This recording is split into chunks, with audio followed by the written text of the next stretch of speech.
Siyabingelela ke noko sibingelela bonke abantu abakhona manje noma abasibuka kuleli khaya bese ukuthi oqala ukuthi asibuke bese athinta leli button lethiwa ukusubscribe noma yini khona lokho uyithinde le nto ebomvu ukuthi ukwazi ukusilandela. So namhlanje sikhuluma nabantu sikhuluma ngento ethinta ukuthwala ngemimoya, ukuthwala ngemimoya ngoba khona abantu abahlala befuna ukuthi bachazele ngalezi zinto. Ukuthwala ngemimoya ke sikhuluma ngento enkulu ejulile futhi enemfihlo enkulu ngoba ukuthwala ngemimoya isikhathi esiningi abantu bemoya bayakwazi ukuhlangana bona belele umuntu unile naye ekhaya kodwa kube ukuthi khona la ayosebenza khona. Uze umuntu ethi yazi ngibona usibanibani besinayo ePitoli kodwa usibanibani uyamazi ukuthi wena uhlala eGoli vule naye endlini. Ukuthwala ngemimoya abantu bakhona into eyenza ukuthi uyambona kwenye indawo kodwa kwenye indawo. Ukuthwala ngemimoya into ekwazi ukuthi ikhona into ethi uthola ngisho abantu abathakathayo emakhaya. Abantu abathakathayo uthola ukuthi bakwazi behambe meeting ebusuku belele. Uthi wena umama ebusuku bengilele naye. Kodwa uthola ukuthi khona bambonile thu beyoganga ndawo thizeni kodwa kade unayo endlini. Ilento okuthinta imimoya pha into yemoya into okwazi ukuthi ngesikhathi ulala bese uyaphuma umzimba wesibili noma phuma umoya kulo mzimba wakho uyosebenza. Ikhona into ethi kwesikhathi esiningi mangabe kungama holiday ngabe ku-Good Friday yini isikhathi esiningi kuba ney'ngozi eziba kulezo ndawo. Uma kuney'ngozi ngama-holiday kusuke kunabantu thizeni abakhishiwe abathole ngemimoya thizeni kuthiwa hambani endaweni enje niyodala iy'ngozi kwazi ukuphuza igazi. Thola iy'moto ziyashayisana kufa abantu. Imimoya thizeni le kwazi ukuthi iye kulezo ndawo iyophuza.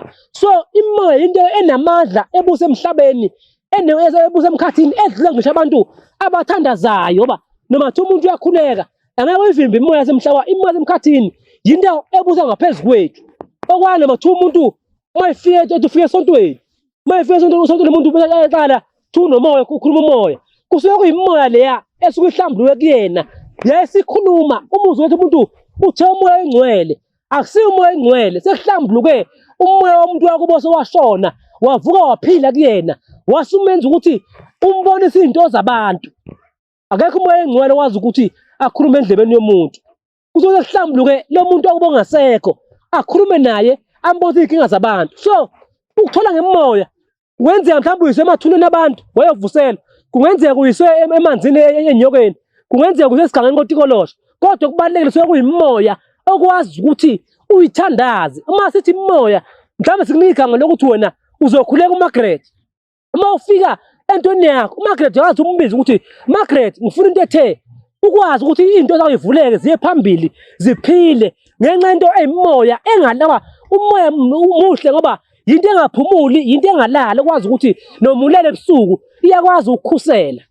Yiloko esingakusho ukuthi ukuthwala ngemimoya yinto kakhulu enabandla kodwa efuna umuzwe wethu ngoba ayikho into oyiphathayo kodwa funa uyimele ngoba siyokwenzela mhlawumbe sikwenzele ngomoya womuntu uzofika lo muntu kuwena ebusuku uma uthi uyalala umbone ngamehlo awusafuna ukuthi ubaleke ngoba uzovela njengesipoki ungabisabaleka ngoba into oyilandile wena wafuna ukuthwala ngomuntu osewashona. Kuyimoya le into ekwazi ukuthi noma kuthiwa umuntu omuthi uyakuthakatha awuthakatheki ngoba unento wena engathintwanga ngomuthi kodwa unento evusiwe emathuneni noma evusiwe kuphi lapho evuse khona yavuka yakuphilela.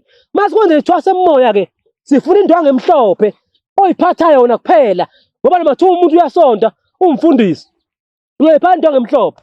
Mali liyakubona ibandla esontweni thiwa umfundisi uphethe into yokuthandaza uphethe isiprofethi kanti uyazi ukuthi wena uphethe into ethizeni engamandla ukuthi abantu bakhothame ngoba vele into ezingesifihli ukuthi namasonto amaningi akhona ngoba emangaka amasonto into esuke ibalulekile imali njengoba kuthiwa kuyapraise kwenziwane kwenziwa imali lapho ukuthi abantu uma ifika umfundisi abanikele.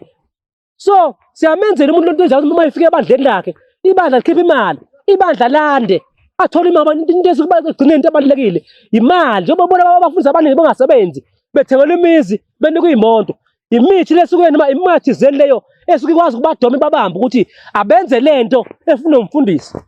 Siyabonga nisale kahle siyabonga.